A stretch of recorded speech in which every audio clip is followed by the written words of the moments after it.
Throughout the past week, Russian forces struck targets in so-called Ukraine. In the Kyiv region, there were hits on Boryspil and Vasilkiv airports. The Ukrainian capital also came under fire, where the strikes were recorded in several districts of the city. Among the damaged objects are a streetcar depot, as well as the buildings of the National Bank and the Verkhovna Rada. For the first time in a long period, concentrated strikes also hit Odessa region. There, the airfield in Rozdilna, as well as port infrastructure in Chornomorsk, Zatoka, and Shabo were attacked. Meanwhile, the AFU continued to use UAVs to attack Russia's rear regions. Over a dozen drones were intercepted in the Rostov region, with no significant damage. In Smolensk region, AFU drones struck the Rosneft oil depot in Yartsov. 2 oil tanks were damaged, and a fire broke out at the facility. The enemy also attacked Sevastopol with both maritime and flying drones. Air defense and electronic warfare means neutralized Ukrainian drones on the approach to the city, and aircraft also destroyed unmanned boats. In Kursk region, Russian troops continue the operation to deoccupy Kursk region. In the Sudzha district, assault troops liberated Cherkasskaya Konopelka and advanced to Makhnovka.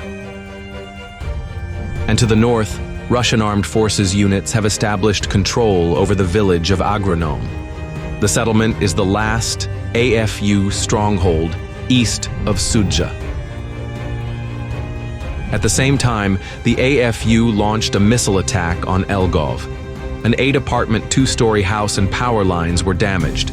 1 person was injured. Toward the end of the week, the AFU attempted a counterattack in Bolshe-Soldatsky district of the region. The main fighting took place in the Berdin area northeast of Sudzha. Aviation was actively firing at the advancing enemy groups.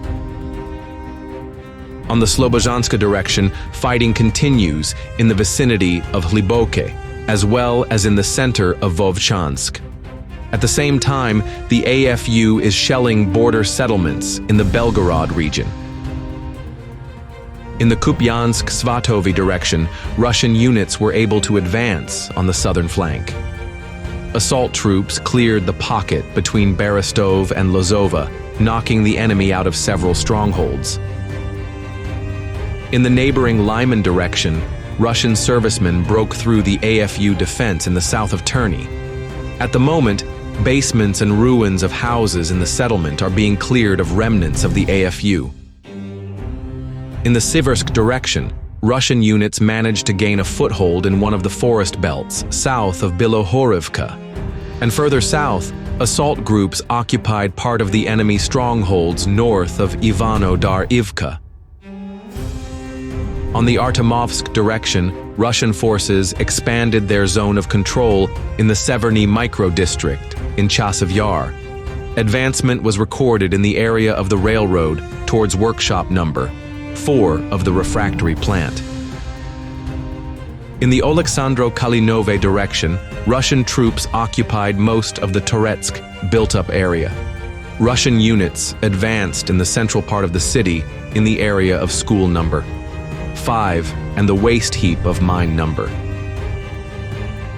The Russian armed forces also significantly expanded the zone of control in the Pokrovsk direction. On the northern flank, assault troops forced the Kazhenyi-Torets River and liberated Vozdvizhenka. To the southwest, Russian forces hold about 80% of Novovasilivka. They also managed to advance south of the settlement, taking positions in the forest belt. The situation was also developing dynamically in the Kurakov direction, located to the south. On the northern flank, Russian units gained a foothold on the eastern outskirts of Petropavlivka. And in Kurakov itself, Russian fighters occupied the territory of the Kurakivska TPP and several factories. On the southern flank, a large stronghold northeast of Kostiantynopolska was taken under control. As for the 𝐉𝐚𝐧𝐞 direction, the situation there has not changed significantly.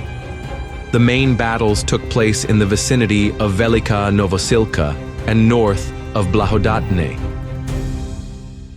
On the Zaporizhzhia direction, the situation to the east of Orikhiv has somewhat intensified.